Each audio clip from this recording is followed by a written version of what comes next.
I always think of families as a sort of spectrum. You know, at any one stage in a family, you're functioning better or less good. There is never this family that is always functioning.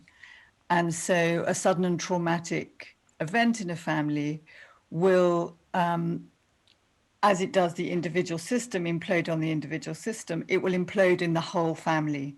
And every member of that family will have their own individual way of responding.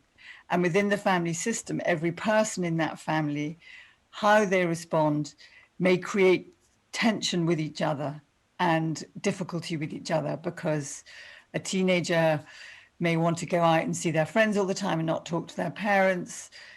The mum and dad may be grieving differently. So every person does it in their own way.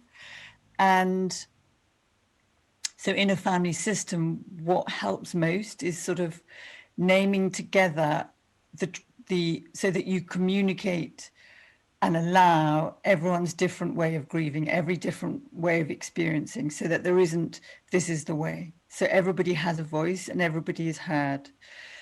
Probably the most important aspect in a family when something so awful happens is listening to each other. It is communicating, but listening is a huge part of it, where each person feels heard.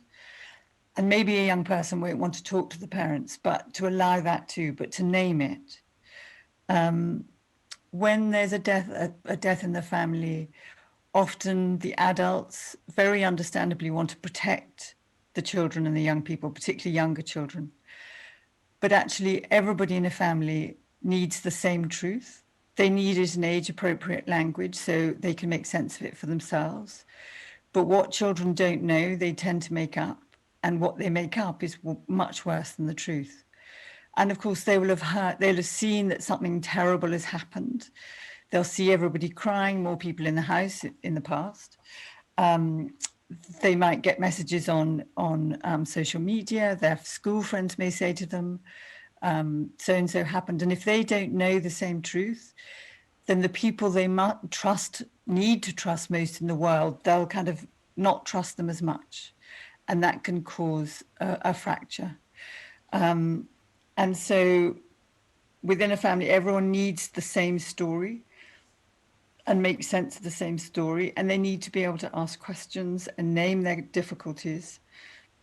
And the way we understand, this is from Child Bereavement UK, which is a really good place for anyone listening to go and get support, is children, and this would be true of young people, I actually think it's true of adults too, is that children need to both be able to grieve and to be an ordinary happy child. So the metaphor we use, it's like jumping in and out of puddles, so that a child can be allowed to be very sad, be comforted, not to be told, don't cry, it's all right, but to be allowed to cry, be comforted, hugged, have a sort of soothing time with whoever's looking after them, their parent or aunt or family friend, and then hop off the lap and go and kick a football, eat an ice cream, whoop with laughter, and then suddenly feel very sad again, and then be comforted again. And so it's this process of adjusting to this new reality that they never wanted by going through the loss orientation where you're grieving and the restoration orientation where you're having a nice time, and the oscillation between the two. Over time, you adjust to this new reality. And children need, sorry, this is the last thing I'm going to say, I'm saying so much, is they need to know the what, the how, and the when. Children need a narrative like we do, of the beginning, the middle, and the end of the story. And again, what they don't know haunts them. And we should use very concrete terms with children like death and dying before we get to our belief systems about heaven or better place or lost. So using terms like lost, or passed away. Children lose things every day, so it doesn't mean anything. So for children, they need to be told that so-and-so has died, and that means their body doesn't work anymore.